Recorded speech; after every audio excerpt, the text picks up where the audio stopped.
वाणी चल रही थी 2 जनवरी 66 की, तीसरे पेज का मध्य।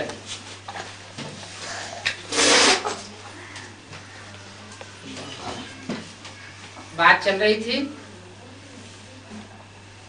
कम आवाज करना, इसको रॉयल्टी कहा जाता है।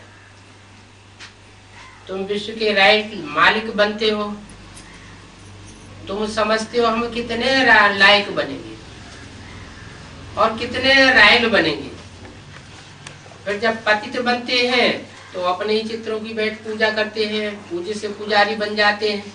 आप ही पूज्य, आप ही पुजारी। भगवान तो पुजारी नहीं बनेंगे। आप ही पूज्य, आप ही पुजारी कौन बनते हैं? जो देवता बनते हैं वो पूज्य बनते हैं। क्यों? क्योंकि देवताएं पहले पुरुषार्थ संपन्न होने से पहले पुजारी थे। फिर जब पुरुषार्थ संपन्न होता है तो देवता बन जाते हैं। वही देवता जब नीचे गिरते हैं द्वापर से तो फिर पूजा करने लग पड़ते हैं। तो जो पूज्य बनते हैं वो पुजारी बनते हैं। मैं निराकार परमपिता परमात्मा न पूज्य बनता हूँ और न पावन बनता हूँ। भगवान न पुजारी बनेंगे न पूज्य बनते। मनुष्य तो कुछ समझते नहीं है, जो कुछ बोलते हैं सो रंग बोलते रहते हैं। राइटिया से बोलने वाला एक ही बाप है, बाकी सब झूठ बोलते हैं। रचयिता और रचना के लिए झूठ बोलते हैं। मनुष्य ऊपर रचयिता को न जाने, रचना के आदि मध्य अंत को न जाने तो कोई काम का नहीं। तुम जान जाते हो तो कितना ऊंच पद मिलता है। तुम्हारी बुद्धि कितनी जालम बन गई है। बेहद के बाप से बेहद का वर्षा लेने का पूरा पुरुषार्थ कर रहे हैं। यहाँ आए ही वो स्वर्ग नई दुनिया में ऊंच तो ऊंच पद पाने के लिए।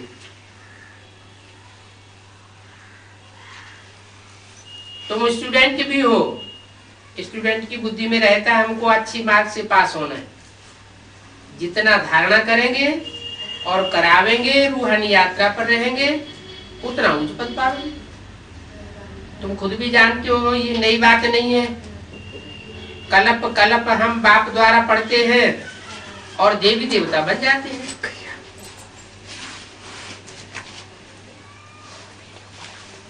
अभी संगम पर हम असुर से देवता बन रहे हैं। फिर आगे चलकर फिर असुर बन जा रहे हैं, सीढ़ी उतरते हैं। ये सब बातें तुम ब्राह्मणों की बुद्धि में है, इसलिए तुम शूद्रों को कन्वर्ट करके ब्राह्मण बनाते हैं। पहले शूद्र थे, शूद्रों को कन्वर्ट किया जाता है। शूद्र विकारी को कहा जाता है। विकारियों को कन्वर्ट करके फिर उनको पवित्र ब्राह्मण बनाया जाता है। बाप शूद्र से ब्राह्मण व पतित से पावन बनाते हैं। पतित को पावन बनाने के लिए पतित पावन की मशीनरी जारी है। माना पतितों को पावन बनाने की जो मशीनरी है वो अभी भी चालू है, बंद नहीं हो गई है। कहते भी हैं पतित पावन आओ, हे पतितों को पावन बनाने वाले आओ। हम कहते हैं पतित पावन, अर्थात अपनी खातिर एक जन्म पवित्र बनो। कोई दूसरे के लिए पवित्र बनने की बात नहीं है। और मुझे याद करो तो पास्ट के सभी विकर्म दग्ध हो जाएंगे। पतित पावन बाप गंगा में स्नान नहीं करावेंगे। वो पानी की गंगा में स्नान कराने की बात नहीं है, ज्ञान गंगा में स्नान करावेंगे। यह है ज्ञान स्नान की बात। समझाते हैं तुम कल्प कल्प पूज्य से पुजारी, पावन से पतित बनते हो। फिर मैं पावन बनाने आता हूँ, पतित दुनिया में बनाने आता हूँ, पावन बनाने के लिए आता हूँ। तुम पावन दुनिया को भी जानते हो तो पतित दुनिया को भी जानते हो। पावन दुनिया में जब होंगे तो पतित दुनिया को नहीं जानेंगे। और यहाँ पतित दुनिया में है तो पावन दुनिया की तुमको जानकारी। यहाँ पतित दुनिया में दुख है तो पावन दुनिया को याद करते हैं। और वहां तो होता ही सुख है। भारत पावन था, अभी पतित है, फिर पावन बनेंगे, ये सृष्टि का चक्र है। बाकी बाहर वालों से हमारा कोई कनेक्शन नहीं है। क्या कहा बाबा? जो भी बातें समझाते हैं, सुनाते हैं, वो बाहर वालों के लिए सुनाते हैं या ब्राह्मणों के लिए सुनाते हैं? ब्राह्मणों के लिए सुनाते हैं। बाहर की दुनिया वालों से हमारा क्या कनेक्शन है? ये तो बाई प्लाट है। 84 जन्म भारतवासियों के लिए है। जो 83 या कम जन्म लेने वाली आत्माएं हैं वो पक्के भारतवासी नहीं है। क्यों? क्योंकि कम जन्म लेने वाली आत्माएं कम पुरुषार्थ करती है। कम पुरुषार्थ करती है तो द्वापर युग से दूसरे धर्मों में कन्वर्ट हो जाती है। तो तुम हो पूरे 84 जन्म लेने वाली पक्के ब्राह्मण। जो पक्के ब्राह्मण बनते हैं सो पक्के देवता बनते हैं। तो ये सीढ़ी का चित्र भारतवासियों के लिए है। उन्हों की तो द्वापर से आज होती है, दूसरे धर्म वालों की। वो 84 जन्मों में आ नहीं सकते। हमको कथा चाहिए 84 जन्मों की, रचना के आदि मध्य अंत को वो जानते नहीं है। सूर्यवंशी चंद्रवंशी राज्य कैसे होता है कोई नहीं जानते। कैसे होता है?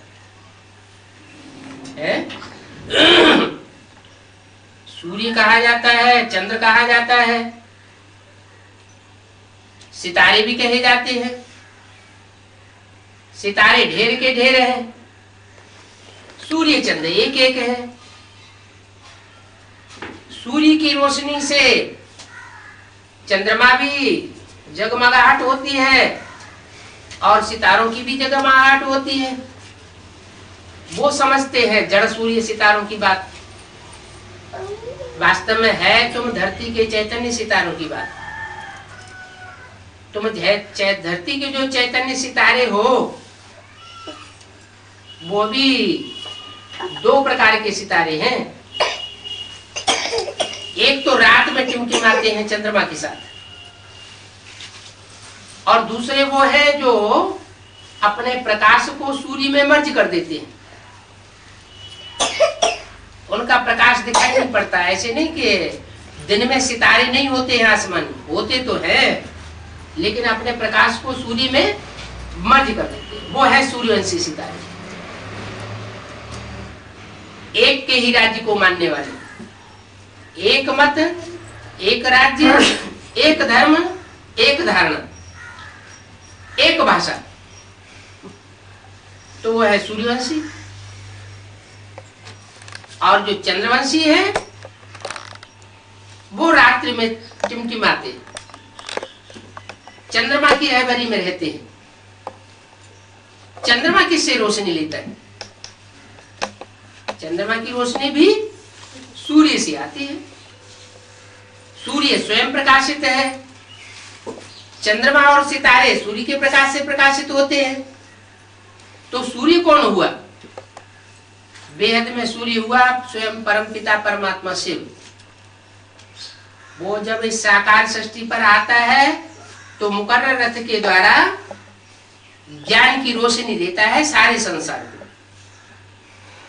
ऐसे नहीं कि सिर्फ सूर्यवंशियों को ही देता है, चंद्रवंशियों को भी देता है। इस्लाम वंशी, बौद्ध वंशी सभी उसी से प्राप्त करते हैं, लेकिन पवित्रता में फर्क पड़ जाता है।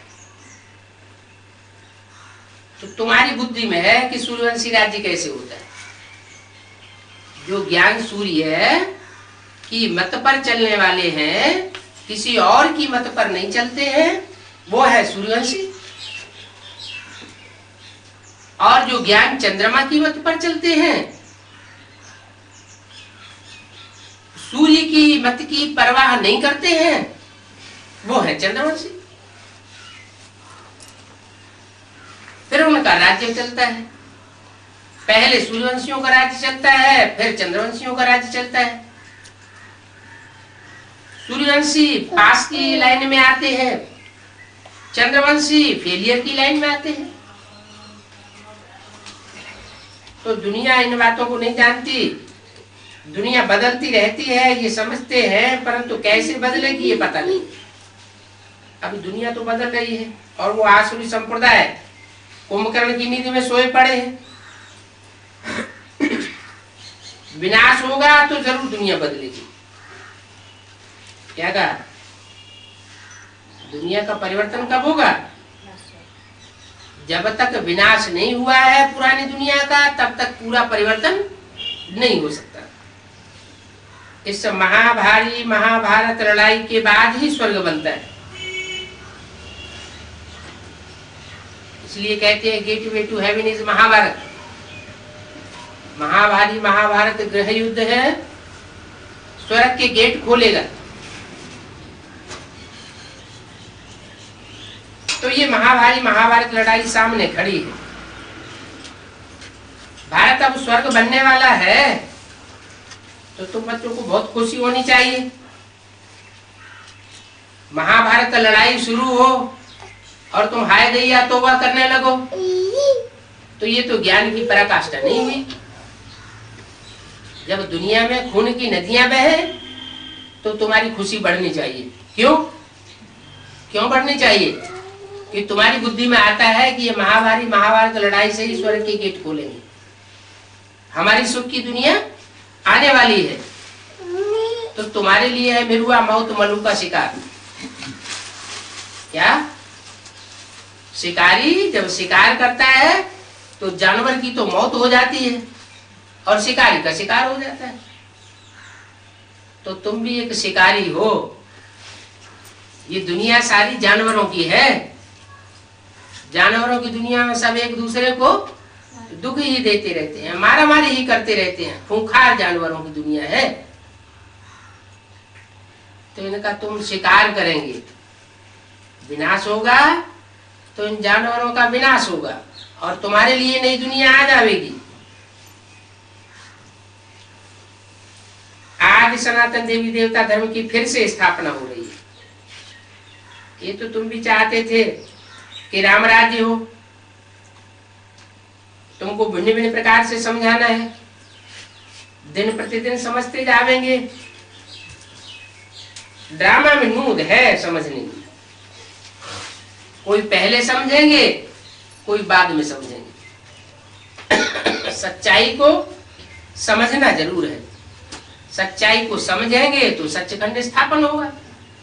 जो सच्चाई को समझेंगे नहीं, दूसरों को समझावेंगे नहीं, उनके लिए सच्चखंड अर्थात सत्युग स्थापन नहीं होगा।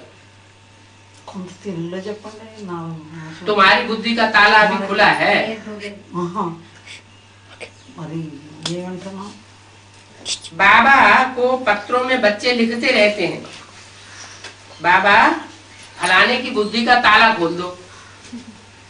ये हमको बहुत तंग करता है। अब बाबा कहते हैं इनकी बुद्धि का ताला खुलना तो जरूर है। आज खुले या कल खुले, इनके साथ तुम्हारे जो कर्मों का हिसाब किताब है वो पूरा होगा और इनकी बुद्धि का ताला खुल जाएगा।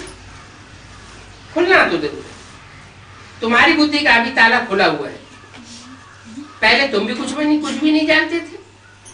अभी बाबा ने तुम्हारा ताला खोला है और माया ने गॉडरेज का ताला ऐसे लगा देती है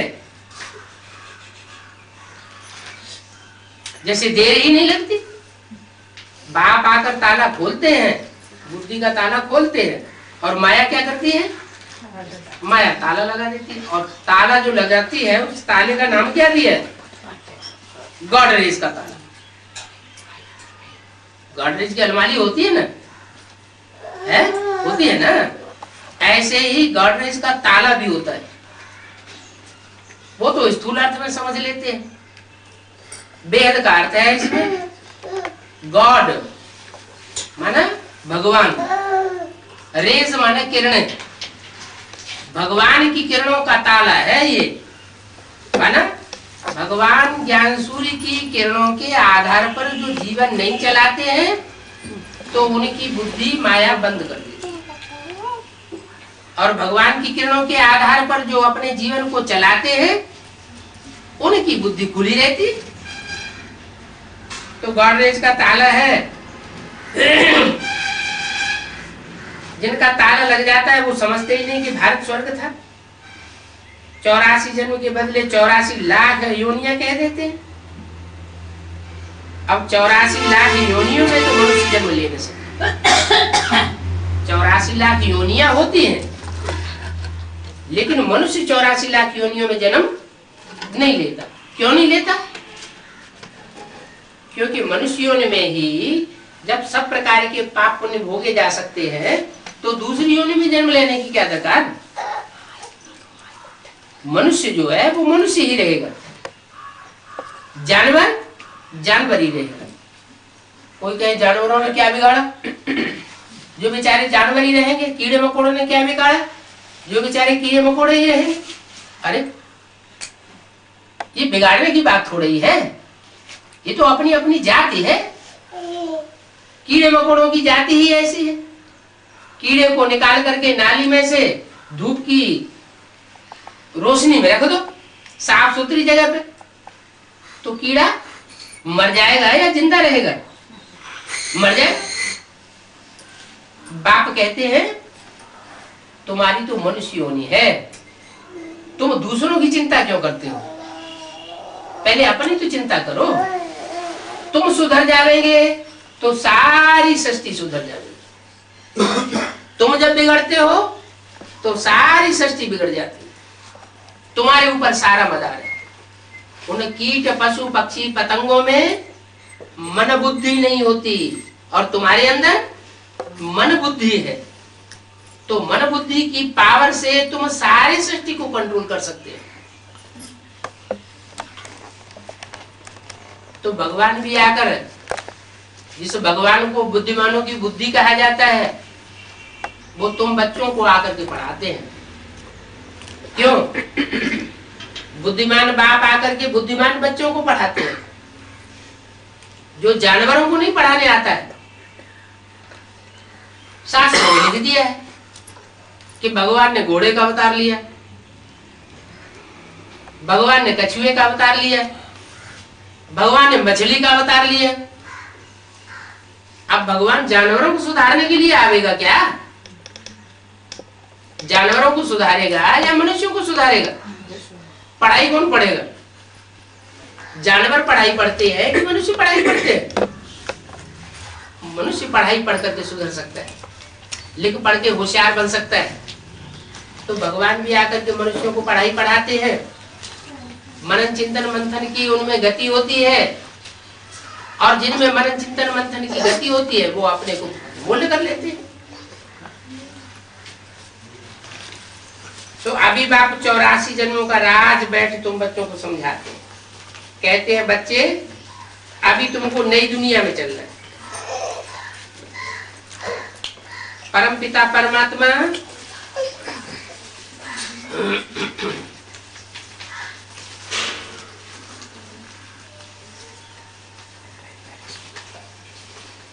परमपिता परमात्मा जो नई संप्रदाय रचते हैं, वो नई संप्रदाय ही फिर देवता बनेगा। 2 जनवरी 66 की वाणी का 4था पेज। शूद्र से ब्राह्मण बने हैं पवित्र बनने के लिए। शूद्र और शूद्र ही बने रहे तो उनके जीवन में पवित्रता के लक्ष्य की बात नहीं। लेकिन बाप आकर शूद्रों को ब्राह्मण किस लिए बनाते हैं? बनाते इसलिए हैं कि शूद्र जो है वो ब्राह्मण बनते हैं इसलिए कि वो पवित्र बने। अभी भी ब्राह्मण पतित है। कोई भी ब्राह्मण ये नहीं कह सकता कि मैं पावन बन चुका हूं, मेरी दृष्टि वृत्ति पावन बन चुकी है। पवित्र बनना है, माने ब्राह्मणों के लिए लक्ष्य होता है पवित्र बनने का। यह है पवित्र बनने का संगम युग। क्या? यह पुरुषोत्तम संगम युग है पवित्र बनने के लिए। पतितों का विनाश होना है। इस संगम युग में पतित जरूर विनाश को पावेंगे और पावन दुनिया की स्थापना होनी है। तुम संगम पर हो और तुम ब्राह्मण धर्म में हो। ब्राह्मण धर्म से फिर देवता धर्म में आवेंगे, देवी देवता बन जाएंगे। तो बाप आकर ब्राह्मण और देवता धर्म स्थापन करते हैं। क्या आकर के स्थापन करते हैं देवता धर्म। ऐसे नहीं कि ब्रह्मा के मुख से आकर के ज्ञान सुनाते हैं और ब्राह्मण धर्म स्थापन हो जाता है, फिर देवता हम अपने आप बनते रहते हैं। नहीं, यहाँ बोला है बाप आए, यानी आकर के ब्राह्मण धर्म की भी स्थापना करते हैं और देवता धर्म की भी स्थापना करते हैं। देवता बन जाएंगे और ब्राह्मण धर्म गुम हो जाएगा। अभी जब तक देवता नहीं बने हैं तब तक ब्राह्मण धर्म चालू है, फिर देवता धर्म होगा। ये तो अपन ही जानते हैं। अभी है शूद्र धर्म, फिर ब्राह्मण देवता क्षत्रिय धर्मों की स्थापना होती है। अभी तुम सब पुरुषार्थ कर रहे हो, काहे के लिए? संपूर्ण ब्राह्मण बनने के लिए, संपूर्ण ब्राह्मण से देवता बनने के लिए पुरुषार्थ कर रहे हो। देवता बन नहीं गए हो या पवित्र ब्राह्मण अभी बन नहीं गए हो, तो बच्चों को पुरुषार्थ बहुत अच्छा करना है। तुम कल्याणकारी बाप के संतान हो, कल्याणकारी हो, मददगार बनते हो। अगर कल्याणकारी बाप के कल्याणकारी मेंटलिटी वाले बच्चे नहीं बने तो दूसरों का कल्याण कैसे करेंगे? दूसरों का कल्याण नहीं करेंगे तो तुम्हारा अपना भी कल्याण नहीं होगा। तो बाप कितनी सहज कहानी बैठ बताते हैं। आज से 5000 वर्ष पहले लक्ष्मी नारायण का राज्य था। जो पूज्य थे वो ही पुजारी बने, बाद में उतरती कला हो जाती है। तो फिर देवता से क्षत्रिय बनते हैं, फिर वैश्य बनते हैं। इस तरह 84 जन्म तो लेना ही, क्योंकि सीढ़ी उतरते रहते हैं। ब्राह्मण है चोटी, मनुष्य के शरीर में सबसे ऊंचे स्थान पर चोटी होती है। तो ब्राह्मण है सबसे ऊंचे धर्म, चोटी का धर्म।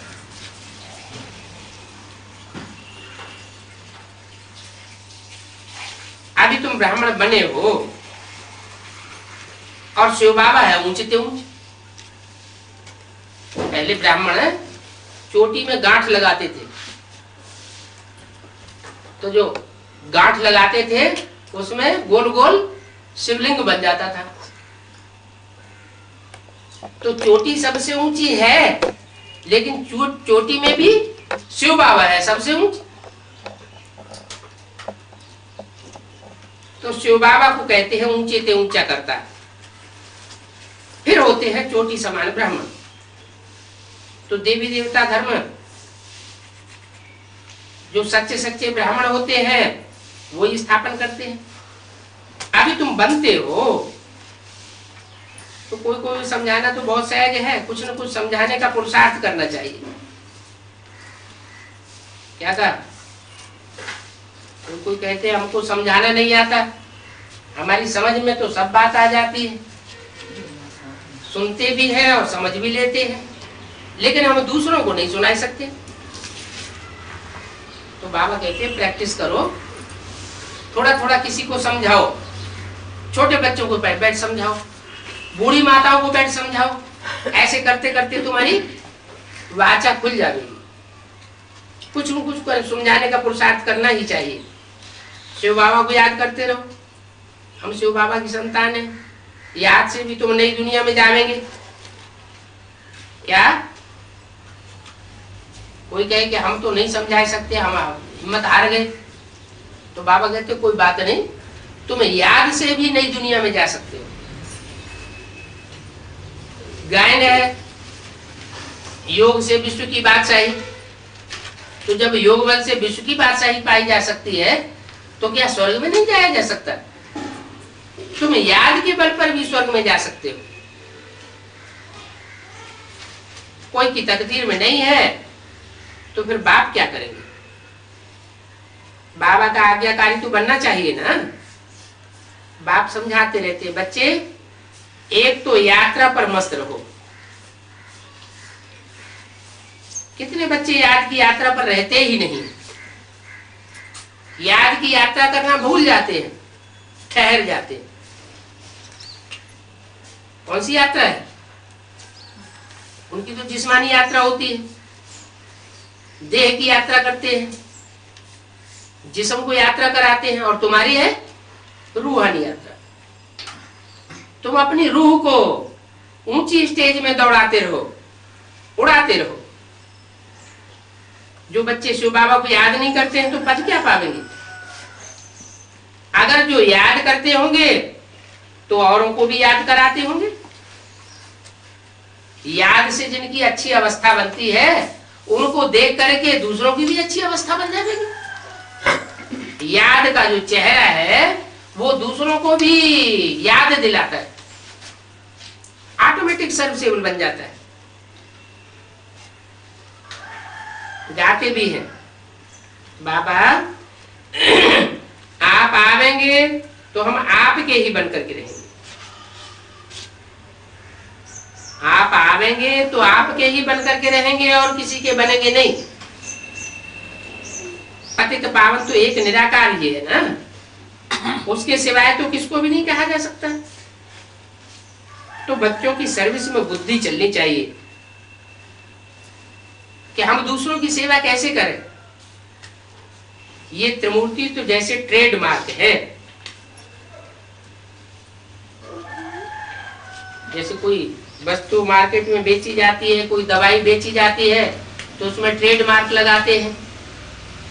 तो ऐसे ही ये तुम्हारी त्रिमूर्ति जो है वो ट्रेडमार्क है। पुरानी दुनिया में से नई दुनिया में ले जाने के लिए, पतितों को पावन बनाने के लिए ये तुम्हारी मशीनरी है, ट्रेडमार्क है। इस ट्रेडमार्क से तुम किसी को भी समझा सकते हो। उस गवर्नमेंट और ये दोनों, उस गवर्नमेंट की भी ट्रेडमार्क रखनी चाहिए और इस गवर्नमेंट की भी ट्रेडमार्क रखनी चाहिए। ट्रेडमार्क माने उस गवर्नमेंट की है त्रिमूर्ति जानवर शेरों की मुद्रा होती है, नोट होते हैं, उसमें 3 शेर दिखाते हैं, तो उनकी है जानवरों वाली ट्रेडमार्क और हमारी है 3 देवताओं की ट्रेडमार्क। दोनों रखना चाहिए। एक बाजू में वो भ्रष्टाचारी गवर्नमेंट की ट्रेडमार्क और एक बाजू में शेषाचारी गवर्नमेंट की ट्रेडमार्क। और फिर पूछना चाहिए कि इनमें सच्ची कौन सी है और झूठी कौन सी है, तो बुद्धि में समझ में आवेगा। झंडे में भी 3 शेर दिखाते हैं। बाप कहते हैं ये 3 शेरों की बात नहीं है, कोई जानवरों की बात नहीं है। ये तो जानवर बुद्धि बन जाते हैं। जो सतयुग के आदि में देवताएं थे वो कलयुग के आदि में अंत में जानवरों में सब बन जाते हैं।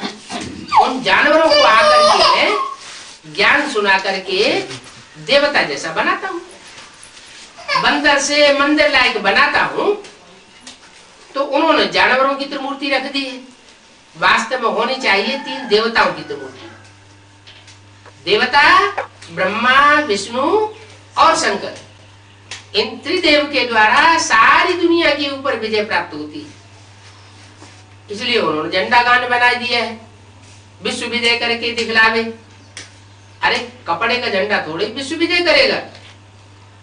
कोई चैतन्य मनुष्य आत्मा विश्व के ऊपर विजय प्राप्त करेंगी, यह झंडा करेगा कपड़े वाला? कपड़े के झंडे की बात नहीं है। वास्तव में ये शरीर ही कपड़ा है। ये शरीर जो कपड़ा है वो 3 प्रकार का झंडे में दिखाया है। एक तो क्रांति करने वाला शरीर शंकर का दिखाया हुआ है, खून ही क्रांति कराए देता है।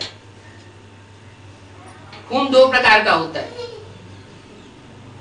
एक होता है संकल्पों का खून और एक होता है स्थूल खून। जब स्थूल लड़ाइयां होती हैं तो स्थूल खून की नदियां बहती हैं, और जब संकल्पों का युद्ध चलता है तो संकल्पों का खून बहता है। दोनों प्रकार की लड़ाइयों से नुकसान बहुत होता है आत्मा का। तो बाप बैठ समझाते हैं कि ये 3 शेरों के द्वारा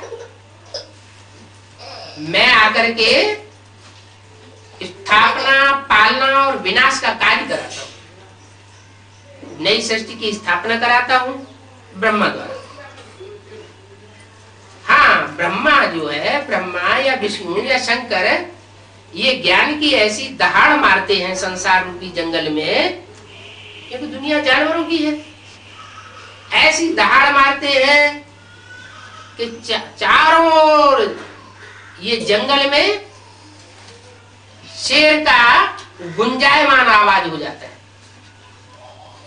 ऐसी आवाज गूंजती है कि कोई भी प्राणी, मनुष्य मात्र ऐसा नहीं रहता जो उस ज्ञान से वाकिफ न हो जाए। ये तुम्हारी ट्रेडमार्क है। दोनों को आमने सामने रखना चाहिए। ऊपर में शिव बाबा को हम दिखाते हैं और नीचे 3 देवता। ये ईश्वरीय गवर्नमेंट इनकॉग्निटो है, मानो गुप्त गवर्नमेंट है।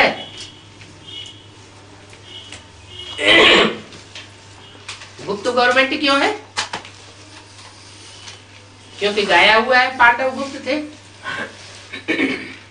गुप्त पांडवों की गुप्त गवर्नमेंट है। दुनिया इस गुप्त गवर्नमेंट को नहीं जानती, लेकिन तुम अंदर अंदर अपनी राजाई स्थापन कर रहे हो गुप्त ही। तो आसुरी गवर्नमेंट कॉग्निटो है, वो प्रत्यक्ष है, और तुम्हारी गुप्त गवर्नमेंट है। तुम्हारी मिलिट्री भी है, तुम्हारी रूहानी मिलिट्री है, ये भी गुप्त है। उनकी जिस्मानी मिलिट्री होती है, वो प्रत्यक्ष होती है।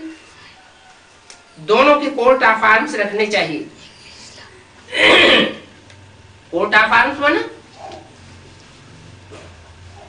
वो त्रिमूर्ति, उनकी जानवरों की त्रिमूर्ति है 3 शेरों वाली, और हमारी है 3 देवताओं की त्रिमूर्ति। तो बोला ये कोर्ट ऑफ आर्म्स रखने में कोई नुकसान नहीं है। बाप ब्राह्मणियों द्वारा भारत को स्वर्ग बनाते हैं। क्या कहा है?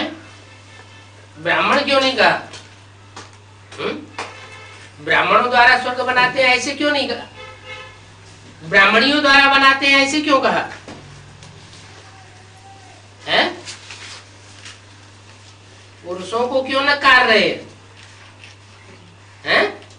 क्योंकि पुरुष सब दुर्योधन दुशासन होते हैं। एकांत पाकर बात वार करने में चूकते नहीं है। तो बाप कहते हैं मैं कन्या माताओं के द्वारा स्वर्ग की स्थापना कराता हूं, ब्रह्मा के द्वारा स्वर्ग का उद्घाटन कराता हूं, ब्रह्मा द्वारा नई दुनिया की स्थापना, देवता धर्म की स्थापना कराता हूं, और गोपों द्वारा विनाश कराता हूं। शंकर भी गोप। मूर्ति में 3 मूर्तियां है ना, एक तरफ ब्रह्मा बैठा हुआ है तो दूसरी तरफ शंकर बैठा हुआ है। ब्रह्मा तो है ही ब्रह्मा माने बड़ी अम्मा, वो तो माता ही ठहरी स्वभाव संस्कार से। शंकर को कोई माता नहीं कहेगा। तो शंकर द्वारा विनाश, ब्रह्मा द्वारा स्थापना। बीचे तन मन धन से भारत को फिर से स्वर्ग बनाते हैं, पावन बनाते हैं। भाषण भी तुम बच्चों को ऐसे करना चाहिए। बाप कहते हैं ये अंतिम जन्म है, तुम पवित्र बन मेरे द्वारा स्वर्ग का राजभाग ले लो। किसके द्वारा ले लो? मेरे द्वारा, माना मैं खुद ही आकर के तुमको राजभाग स्वर्ग का देता हूं। दूसरा कोई मनुष्य गुरु स्वर्ग का राजभाग नहीं दे सकता। तो मुझे याद करो तो तुम्हारे विकर्म विनाश हो जाएंगे। क्यों? मुझे याद करो ऐसे क्यों कहा? इस ब्रह्मा को याद करो तो तुम्हारे विकर्म विनाश क्यों नहीं होंगे?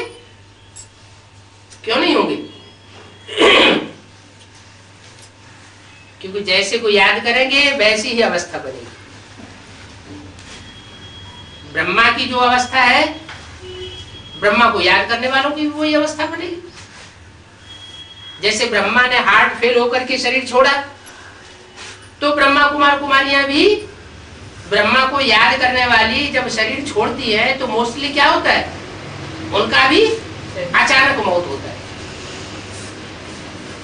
तो जैसे को याद करते हैं वैसी है गति बन जाती है। अंत मते सो गति। बाप कहते मेरे द्वारा मेरे को याद करेंगे तो तुम्हारी सदगति होगी और राजभाग ले सकते हो स्वर्ग का, लेकिन मेरे द्वारा। माना वो परमात्मा बाप स्वयं परमात्मा के रूप में इस सृष्टि पर प्रत्यक्ष होता है, परम पिता के रूप में, सर्वशक्तिमान के रूप में इस सृष्टि पर प्रत्यक्ष होता है। तो जो स्वयं शक्तिवान होगा उसकी याद में जो रहेंगे वो भी शक्तिवान बनेंगे, शक्तिशाली बनेंगे तो राजभाग लेंगे, राजा ही प्राप्त करेंगे। और कमजोर की याद करेंगे तो कमजोर बनेंगे। इसलिए बोला मुझे याद करोगे तो विकर्म विनाश होंगे। विकर्म माना जो विपरीत कर्म तुमने किए हैं, श्रीमत के बरखिलाफ कर्म किए हैं, पाप कर्म किए हैं, वो तुम्हारे साथ भस्म हो जाते हैं मुझे याद करने से।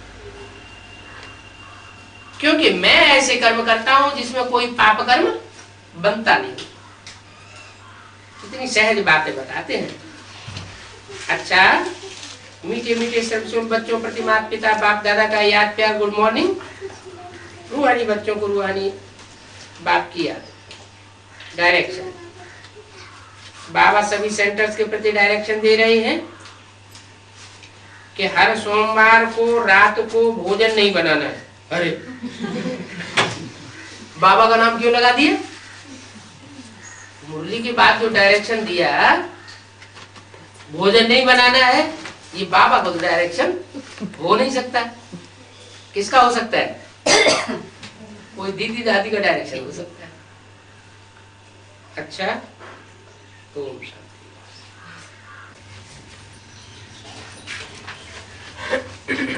ये है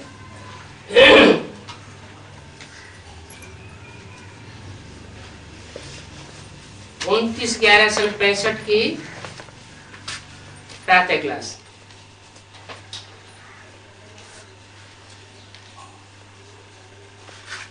पेज 3 के आदि में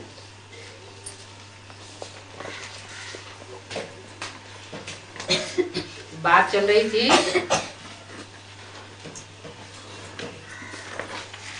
कि सिवाय एक के और किसी को बाबा नहीं कहा जाता। क्या? शिव बाबा सिर्फ एक को कहा जाता है और कोई दूसरे को बाबा शिव बाबा नहीं कहा जाता। क्यों?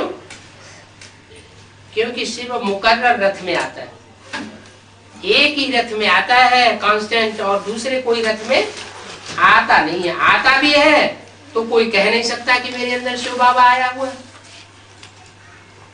जो कहते हैं कि मेरे अंदर शिव बाबा आया वो झूठे। शिव बाबा को ये कहने की दरकार नहीं है कि मैं शिव बाबा हूं या मेरे अंदर शिव बाबा आता है, वो तो स्वतः ही प्रत्यक्ष हो जाएगा। गुरु नानक भी कोई बाबा थोड़े ही है। बताओ, गुरु नानक से क्या वर्षा मिलता है? कोई भी धर्म पिता से कोई वर्षा नहीं मिलता सुख शांति का, तो गुरु नानक से कैसे मिलेगा? कुछ भी कोई बता नहीं सके। कोई से पूछो क्राइस्ट ने वर्षा दिया क्या?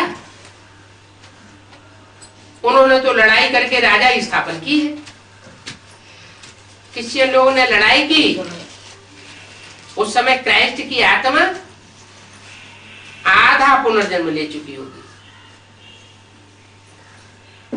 ये तो जब धर्म की वृद्धि होती है, धर्म के ज्यादा लोग बढ़ जाते हैं, तब राजाई चलती है।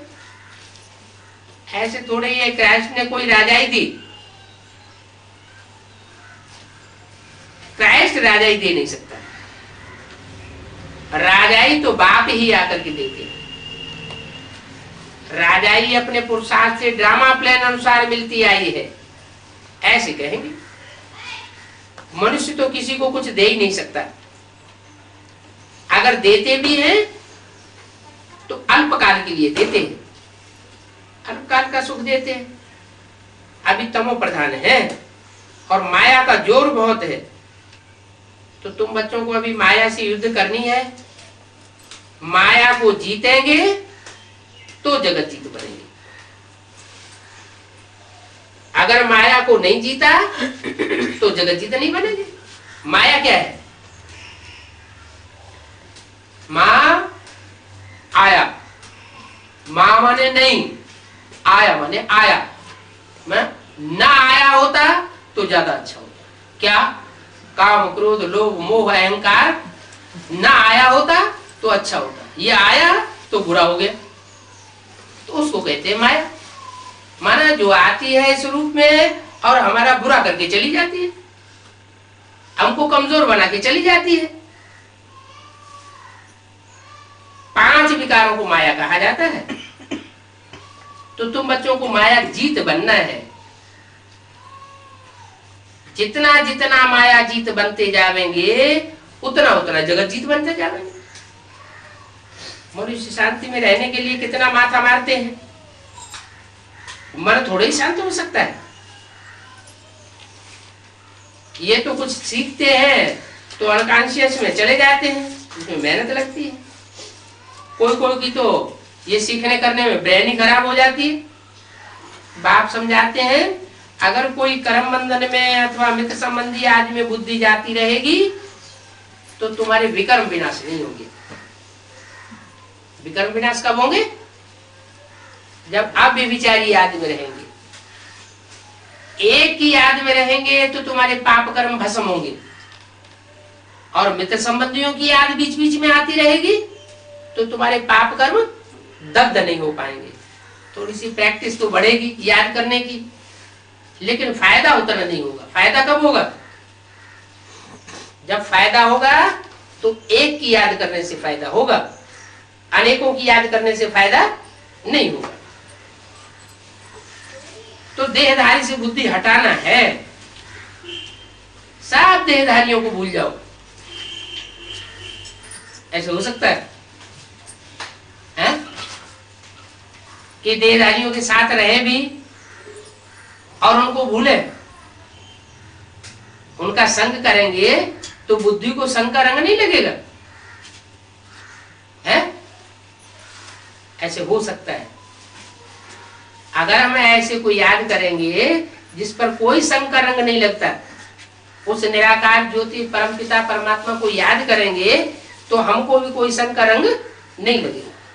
जैसे को याद करेंगे वैसे ही बनेंगे। मनुष्यों को तो संग का रंग लगता है, चाहे वो रामकृष्ण की भी आत्माएं क्यों ना हो, उनको भी संग का रंग लगता है। लेकिन जो सुप्रीम सोल शिव है वो ऐसी आत्मा है जिसको कोई संग का रंग नहीं लगता। तो ऐसे परमात्मा बाप को तुम याद करेंगे तो तुमको कोई पाप नहीं लगेगा।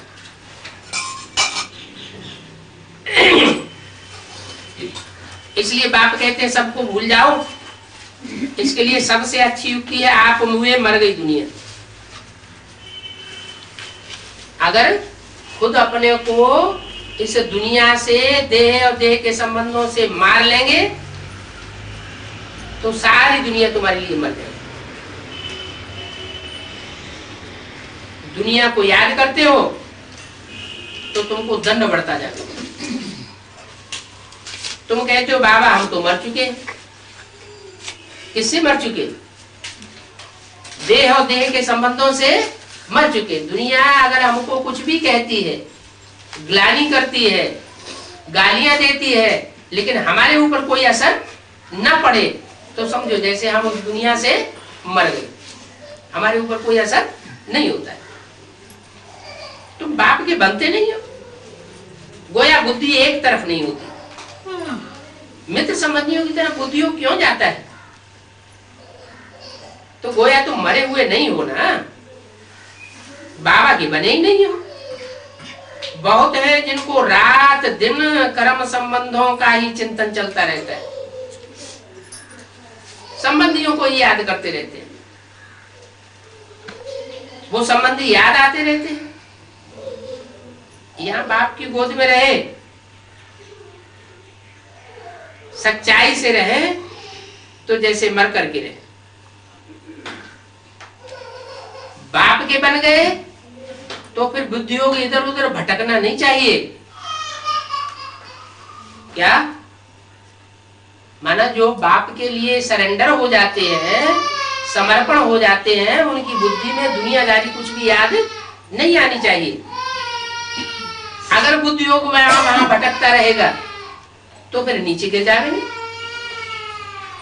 सन्यासी घर बार छोड़ते हैं, घर बार छोड़ गए गोया मर गए घर बार वालों के लिए।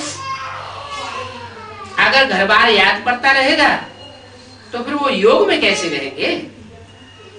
कोई कोई घर में लौट आते हैं, कोई तो फिर बहुत पक्के होते हैं, बिल्कुल दुनियादारी को याद नहीं करते। बुद्धि योग अगर बाहर जाता रहता है तो तुम बच्चे योग ऊंच पद नहीं पा सकते। क्या पहचान बताइए कि जो बच्चे ईश्वरीय सेवा में सरेंडर हो गए, सरेंडर होने के बाद अगर बुद्धि उनकी बाहर भागती है तो इसका मतलब वो ऊंच पद पाने वाले नहीं है। भले राजघराने में आएंगे क्योंकि सरेंडर हुए हैं तो 16,000 के राजघराने में 16,000 की माला में तो आ ही जाएंगे, लेकिन पद क्या पाएंगे? दास दासी बनते रहे। राजघराने के भी चांडाल बनते हैं, दास दासी बनते हैं, तो ऐसा पद पाते रहेंगे। बाप कहते हैं ऐसे नहीं करना, बहुत पक्का बन करके रहना। बच्चों को फॉलो करना चाहिए, माँ बाप को कुछ भी मोह नहीं जाना चाहिए। परंतु कोई बच्चों की तकदीर में नहीं है तो फिर मर करके भी उस तरफ चले जाते। 5% बुद्धि योग यहाँ रहता है और 95% बुद्धि योग बाहर की दुनिया में रहता है। क्या जैसे मुसलमान होते हैं ना, मुसलमान रहते तो हिंदुस्तान में और याद कहाँ करते हैं? काबा को। अरब देश में जो उनका काबा है उसको याद करते हैं। रहना उनका हिंदुस्तान में होता है, खाना उनका हिंदुस्तान में होता है, सोना उनका हिंदुस्तान में होता है, शादी मुरादी सब कुछ हिंदुस्तान में होती है। और बुद्धियों कहाँ रखते हैं? अरब देश में, काबा में। तो उनको मुसलमान कहा जाता है। बाप कहते हैं तुम तो देवी देवता सनातन धर्म के हो, तुमको जहां रहना है, जहां सोना है, जहां खाना है, जिसका संग का रंग लगाना है, तो क्या करना चाहिए? तुमको उसी को याद करना है। तुम तो एक के बन गए ना, एक के बन गए तो एक में भी बुद्धि रमानी चाहिए। एक के बन गए माना दुनिया से खलास हो गए, मर गए। इस वेद के संन्यास में कोई बिरला आ सकते हैं क्या? भले 16,000 सरेंडर होते हैं, लेकिन इस वेद के संन्यास में जो बाप बताते हैं उसमें कोई बिरले बिरले निकलते हैं। माला का मणका भी वही बनते हैं जो इस वेद के संन्यास में आते हैं। ये तो तकदीर है। अगर उस दुनिया से मर गए तो फिर पुराना संबंध याद क्यों आना चाहिए? जो घर में रहते हैं उनको तो बहुत मेहनत लगती है। क्या पुरुषार्थ करने में जो घर गृहस्थ में रहते हैं, बाहर की दुनिया में रहते हैं, उनको तो पुरुषार्थ करने में बहुत मेहनत लगती है, उतनी याद नहीं आती, उतना बुद्धियोग खिंचता नहीं है।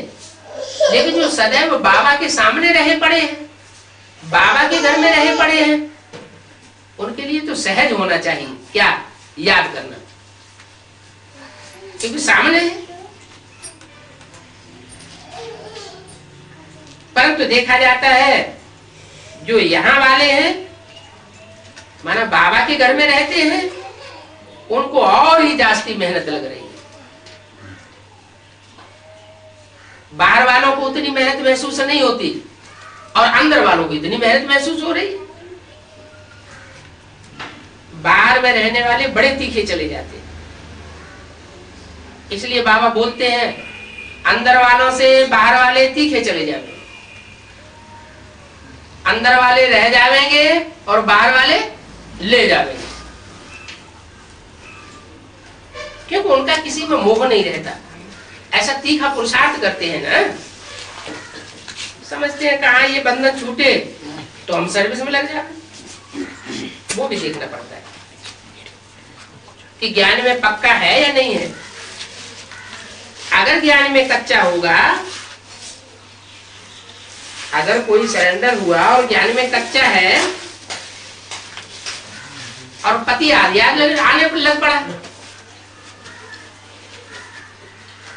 तो फट से नमक पड़ जाएगा, कहेंगे अच्छी रीति मरे ही नहीं है। जैसे फट पर नमक पड़ता है, या तो बाबा कहा और बस मरे, बाबा के बन गए, फिर पुराना संबंध छूट जाना चाहिए। वो पुराने संबंधी और उनके कर्म जाने, हमारा उनसे कुछ लेना देना नहीं। हम तो अब ये किनारा इस दुनिया का छोड़ दिया, कोई परवाह नहीं करना चाहिए, हम क्यों ख्याल करें। तो इतनी उछाल होनी चाहिए। ऐसे बहुत थोड़े बच्चे हैं, जब बाप मिल गया, जो बापों का बाप है, पतियों का पति है, तो ऐसे को पाने के बाद फिर दूसरों की परवाह क्यों करनी चाहिए। हिम्मत चाहिए। कोई को कोई रोक देते हैं, मारते हैं, कि तुम ईश्वरीय सेवा में क्यों इतना भाग दौड़ करते हो, क्यों इतना मरते हो। जाने नहीं देते, क्लास करने नहीं देते हैं। तो अगर कोई मारते हैं तो झट गवर्नमेंट के पास जाए करके बोलो कि हम परमपिता परमात्मा से वर्षा लेना चाहते हैं और ये हमको रोकते हैं, ये हमारी मारपीट करते हैं। चोट का निशान हो और हम जाके पुलिस में रिपोर्ट करनी चाहिए कि ये हमको मारता है। हम कोई जानवर है क्या? अरे जानवरों को भी कोई मारता है तो उसको भी सजा हो जाती है, हम तो मनुष्य हैं। कब मार नहीं खाना चाहिए। परंतु इतनी हिम्मत हो ना, इतना नष्टो हुआ हो तब ना, तो गवर्नमेंट हिसाब किताब पूरा कर देगी, तुमको अलग उनसे कर देगी। बोलना चाहिए हम पवित्र रहना चाहते हैं, हम पवित्र परमपिता परमात्मा से वर्षा लेना चाहते हैं, ये हमको पवित्र नहीं रहने देते, इसलिए हम इनसे अलग होना चाहते हैं। तो जरूर गवर्नमेंट छुट्टी दे देगी। समझाना चाहिए जज साहब, आप भी समझते हो ना, भारत में देवताओं का राज्य था। देवताएं तो पवित्र होते हैं, देवताओं का राज्य था। हम वही देवताई राज्य लाने के लिए हम परमात्मा के सहयोगी बने, ईश्वरीय सेवा में लगे हैं। देवताओं का जब राज्य था तो पवित्रता भी थी, सुख शांति भी थी। कहते भी है where is purity there is peace and prosperity. जहां पवित्रता होती है वहां सुख संपत्ति भरपूर होती है, सुमति होती है, सुंदर बुद्धि होती है, तो सुख संपत्ति से भरपूर रहते हैं। अब ये सुख संपत्ति नहीं है क्योंकि अपवित्र है। जब अपवित्र बन जाते हैं तो दुखी हो जाते हैं। आज भारत दुखी है क्योंकि भारत में बहुत अपवित्रता है। घर घर में मिट्टी के चूल्हे हो गए हैं। तो जज को बुद्धि में बैठेगा कि हाँ ये बात तो ठीक कहता है। पहले भारत में सुख शांति थी, अभी दुख अशांति है। बाप कहते हैं पवित्र बनो, अब मैं बिक कैसे दूं। यह बात जज की बुद्धि में बैठनी चाहिए। झट वो जज जजमेंट दे देगा, परंतु सच्ची दिल से बोलना चाहिए। अंदर से विकारों की बित बित भरी हुई हो और ऊपर से तुम बोलते रहेंगे तो जज के ऊपर भी कोई असर नहीं पड़ेगा। तुम बच्चों को श्रीमत पर चलना पड़े। बाप जो श्रीमत देते हैं वो मत खुद भी माने और दूसरों को भी बतावे। अच्छा, माता पिता बाप दादा का शिकिल दे बच्चों प्रति याद प्यार गुड मॉर्निंग। तो कहते हैं योग बल से विश्व की बात सही। अभी की शूटिंग चल रही है ना? हाँ, अभी नहीं चल रही है। अभी तो तीसरी मूर्ति प्रत्यक्ष हो तब ना। ब्राह्मणों की दुनिया में पहले तीसरी मूर्ति विष्णु की प्रत्यक्ष हो तब शुरुआत हो। अभी ये जो दूसरी मूर्ति का संगम है वो संगम का टाइम पूरा हुआ। अभी जो तीसरी मूर्ति प्रत्यक्ष हो तो उसका संगम शुरू हो, फिर सतयुग की शूटिंग शुरू हो। सतयुग, फिर त्रेता, फिर द्वापर, फिर कलयुग, फिर 4 युगों की शूटिंग शुरू होगी। कोई ड्रामा होता है। तीनों मूर्ति प्रत्यक्ष हो जाएगी तो तीनों मूर्तियां प्रत्यक्ष हो, तीनों का काम भी प्रत्यक्ष हो जाएगा। काम करा तो क्या रह जाएगा? 4 युग रिपीट हो गया ना? बिल्कुल रिपीट होगा। अभी क्या ड्रामा संपन्न हो गया?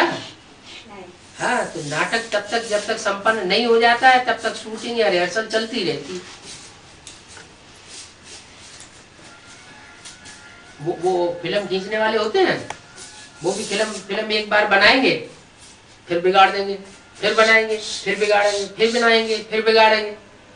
तब तक बनाते बिगाड़ते रहेंगे जब तक फाइनल हो जाए।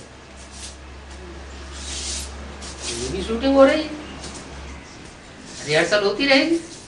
ऐसे थोड़े कि अब क्या होगा। बाबा, अभी समय कितना शूटिंग चल रहा है? अभी समय कितना शूटिंग चल रहा है? मनस पूरा हुआ। क्या कलयुग का शूटिंग हो रहा गया ना बाबा? कलयुग शूटिंग का तमो प्रधान पीरियड भी खत्म होने वाला है। उसमें भी संगम जग गया है और संगम का भी पीरियड खत्म होने वाला। अभी तीसरी मूर्ति की शूटिंग का काम शुरू होगा। है क्या बाबा? हाँ, रंगवर्ष भी पूरा हो रहा है। होने के बाद क्या शूटिंग शुरू होगी? 3 मूर्तियां हैं। 3 मूर्तियों के 33 साल जोड़ दो, 100 साल हो जाएंगे। 100 साल का संगम है तो 100 साल में ब्रह्मा के 33 वर्ष 33 इयर्स, शंकर के दूसरी मूर्ति के 33 इयर्स 66 साल हुए। 33 साल और बचे। ये 33 साल जब पूरे होंगे सन 36 में 2036 में तब काम पूरा हो जाएगा। है? है? 36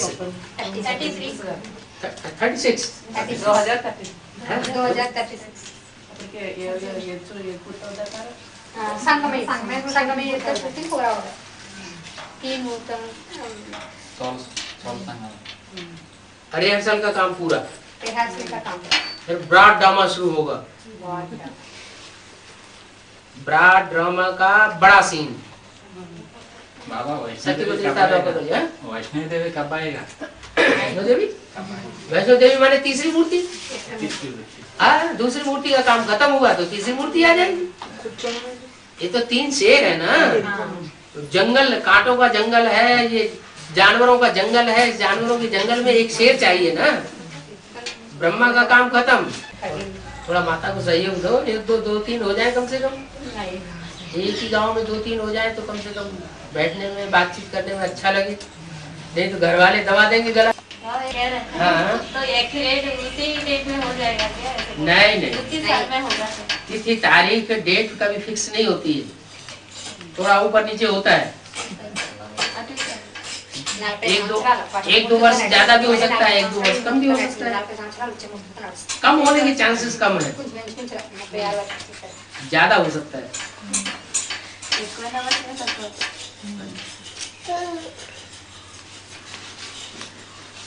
అయితే 30 వరకు సంగమే ఇవ్వండి.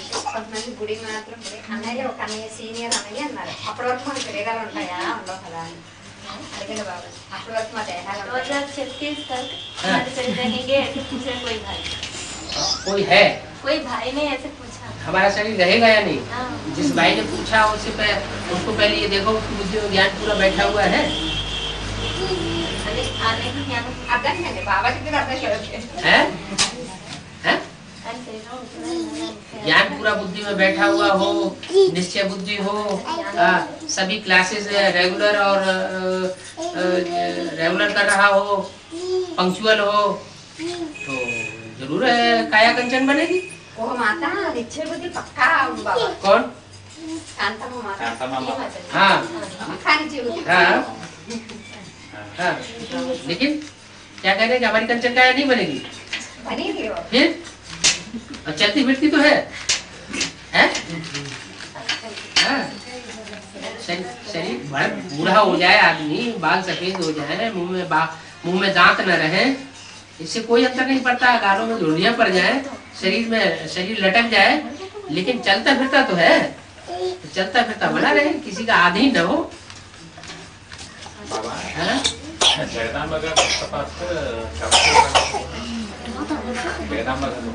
प्रत्यक्ष होने का टाइम आ गया, मूर्ति बना रहेगा। नहीं तो वैष्णो देवी बनेगी कैसे? वैष्णो देवी माने महालक्ष्मी। ब्रह्मा ब्रह्मा और सरस्वती ये दोनों आत्माएं जिन बच्चियों में प्रवेश करके पाठ बजा रही है, छोटी मम्मी और बड़ी मम्मी, ये दोनों ये चारों आत्माएं मिलकर के प्रत्यक्ष हो जाए। जो प्रत्यक्ष हो जाएंगी वो प्रत्यक्ष होने का टाइम है। अब तो समय आ लगा ना, तीसरी मूर्ति प्रत्यक्ष होने का टाइम आ गया ना।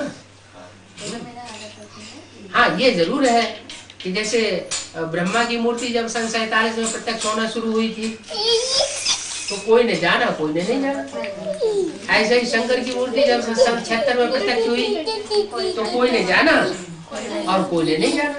तो ऐसे यहाँ भी है। बाबा अव्यक्तवाणी में तो बाबा ने इशारा दे दिया, अफ्रीका वालों ने सेवा शुरू कर दी है, जो सेवा करनी चाहिए। असली सेवा अब शुरू की है, अफ्रीका ने शुरुआत की है। इसका मतलब एडवांस की सेवा की शुरुआत हाँ हो चुकी है। हाँ ప్రదక్షిణ అయిన తర్వాత 4 ఏకాల షూటింగ్ మళ్ళీ స్కూల్ రూపంలో జరుగుతా చెప్పండి అర్థం. वही बात है, वो तीसरी मूर्ति प्रत्यक्ष होने के बाद फिर प्रैक्टिकल में शूटिंग चलेगी कि नहीं पूछ रहे. हाँ 3 मूर्तियों का काम पूरा हो गया है, शूटिंग का काम खत्म, पूरा शूटिंग खत्म हो गई, स्थापना भी हो गई, विनाश भी हो गया, पालना भी हो गई, फिर क्या रह गया? तब तक तो 100 साल हो जाएंगे, विराट ड्रामा शुरू हो जाएगा। गीता पाठशाला तो है ये, आपकी गीता पाठशाला में वहाँ भी आ जाएंगे। अभी गीता पाठशाला मजबूत तो होने दो, भगवान एक ही है। एक कौन? कौन एक? कौन कैसा है?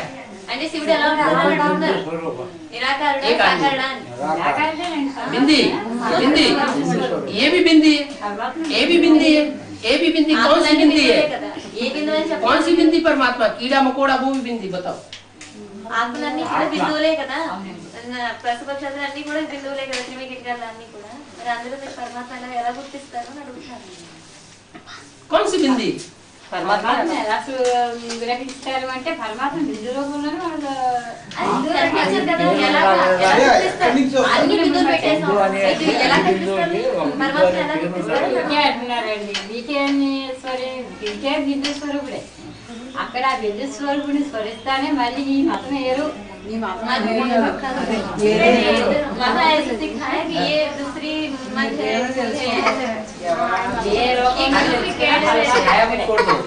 तो उनकी बुद्धि में वही तो है जो कौन सी बिंदी परमात्मा है?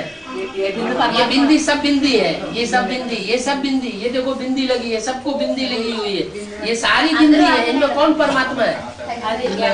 అంటే ఒక ఆకారం లేదనుకోండి మొత్తం బిందువులందరిలో పరమాత్మ ఎలా తెలుస్తుంది?